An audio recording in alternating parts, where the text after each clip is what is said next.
A plan to support and rebuild Ukraine recently leaked to the media. This plan was developed by the European Union and is intended to determine the steps of assistance to the Union state. According to the plan, Ukraine will receive grants and loans for reconstruction. In addition, frozen Russian assets could be raised to cover the multi-billion-dollar costs.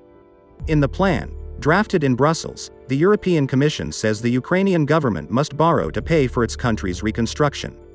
Non-refundable grants from EU member states would provide another tranche of funds needed to rebuild the devastated infrastructure. The EU also proposes to explore the use of the confiscated assets of sanctioned Russians and Belarusians, following a suggestion made by European Council President Charles Michel in early May. British and US legislators have also proposed confiscating Russian property to help rebuild Ukraine and alleviate the plight of the country's refugees. According to a leaked report, Brussels officials also urged the EU to borrow on international capital markets to finance loans for Kyiv.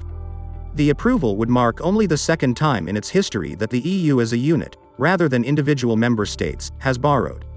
According to the draft document, rebuilding infrastructure in war-torn Ukraine would take more than 10 years, and the funds would be tied to strict conditions, such as fighting corruption and the Ukrainian government's reform efforts. The reforms, as conceived, should bring Ukraine closer to the EU. Meanwhile, the US is pushing to give Ukraine as much economic support as possible. U.S. Treasury Secretary Janet Yellen said that the assistance provided was not enough to maintain stability in the warring country, so it is necessary to increase the amount of funding. In the months before tax payments resume, Ukraine will need state funds to pay soldiers, workers, and retirees, and to run an economy that meets the basic needs of its citizens, Yellen said.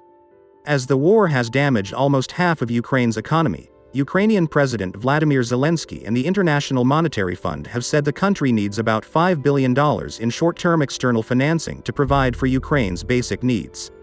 Moreover, if Ukraine agrees to loans and reforms in the country, it will start its way towards integration with the EU in an economic sense. Therefore, it will improve the investment climate in Ukraine, which will benefit the country's economy.